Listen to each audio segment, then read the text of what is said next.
छत्तीसगढ़ सरकार की मुख्यमंत्री नौनिहाल छात्रवृत्ति योजना पंजीकृत निर्माण श्रमिकों के बच्चों की शिक्षा के लिए एक बड़ा वरदान साबित हो रही है। इस जन कल्याणकारी योजना के तहत सरकार श्रमिक परिवारों के बच्चों की पढ़ाई का पूरा खर्च उठाएगी, जिससे आर्थिक तंगी के कारण किसी भी होनहार बच्चे की शिक्षा बीच में न छूटे।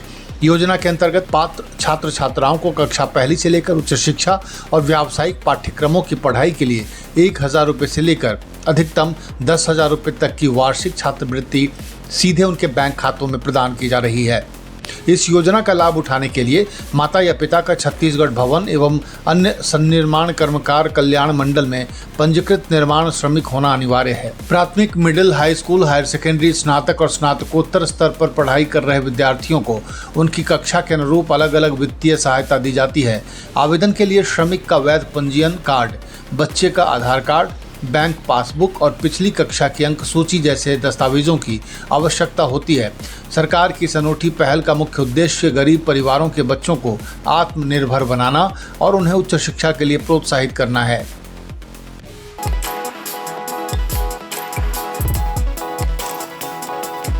छत्तीसगढ़ के शक्ति जिले के सिंघीतराई स्थित वेदांता पावर प्लांट के बाहर ठेका श्रमिकों ने अपनी विभिन्न मांगों को लेकर अनिश्चितकालीन धरना प्रदर्शन शुरू कर दिया है।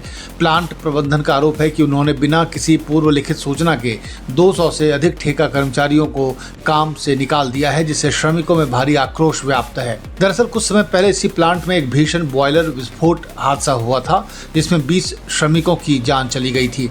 इस दर्दनाक हादसे के बाद से ही प्लांट का काम लगभग ठप पड़ा हुआ है। अब प्लांट प्रबंधन द्वारा मौखिक रूप से श्रमिकों को काम पर आने से मना किया जा रहा है, जिससे कुल 400 मजदूरों में से आधे से अधिक लोगों के सामने अचानक आजीविका का गंभीर संकट खड़ा हो गया है।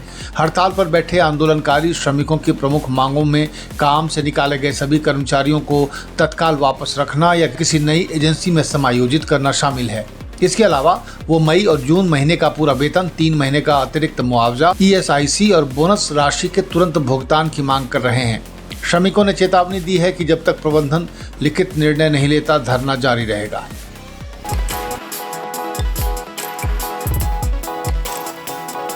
छत्तीसगढ़ के बलौदाबाजार भाटापारा जिले में जमानत पर छूटते ही हुड़दंग मचाना और कार से स्टंट कर रोड शो निकालना कुछ बदमाशों को भारी पड़ गया।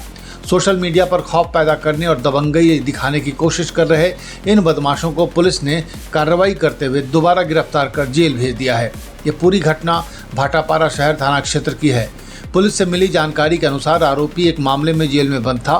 कोर्ट से जमानत मिलने के बाद जैसे ही सभी आरोपी जेल से बाहर आए, उनके साथियों ने जेल के बाहर ही फूल माला पहनाकर उनका स्वागत किया।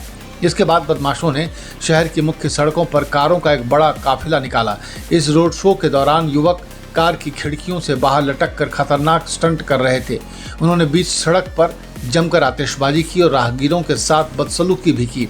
बदमाशों ने इस पूरी गुंडागर्दी का वीडियो बनाकर सोशल मीडिया पर रील के रूप में पोस्ट कर दिया। वीडियो वायरल होते ही बलौदाबाजार पुलिस तुरंत हरकत में आई। पुलिस ने घेराबंदी कर आदित्य साहू, सागर धीवर, मनीष, वसीम अली समेत 9 आरोपियों को गिरफ्तार कर लिया। पुलिस ने इनके खिलाफ भारतीय न्याय संहिता की विभिन्न धाराओं के तहत मामला दर्ज कर लिया है। पुलिस ने सख्त लहजे में चेतावनी दी है कि जमानत मिलने का मतलब गुंडागर्दी करने का लाइसेंस मिलना नहीं है। सोशल मीडिया पर डर का माहौल बनाने वालों के खिलाफ पुलिस की यह जीरो टॉलरेंस कार्रवाई भविष्य के अपराधियों के लिए एक कड़ा संदेश है।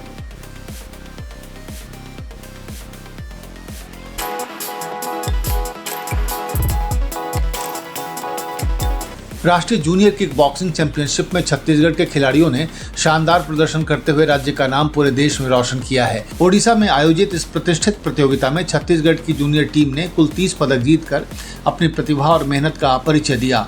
टीम ने 5 स्वर्ण, 13 रजत और 12 कांस्य पदक अपने नाम किए। प्रतियोगिता में राज्य के खिलाड़ियों ने विभिन्न भार वर्गों और स्पर्धाओं में हिस्सा लिया तथा दमदार प्रदर्शन करते हुए कई मुकाबलों में जीत दर्ज की।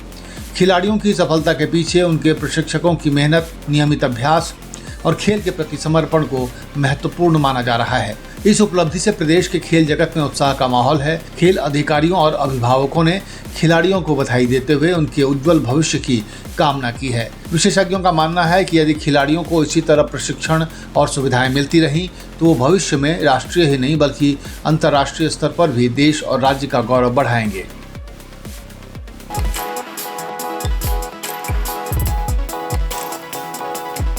मौसम विभाग ने देश के कई हिस्सों सहित छत्तीसगढ़ में अगले 5 दिनों तक मौसम का मिजाज बदला रहने का अनुमान जताया है। इस दौरान मानसून की रफ्तार तेज होने से कई जिलों में गरज चमक के साथ आंधी और बारिश की संभावना है।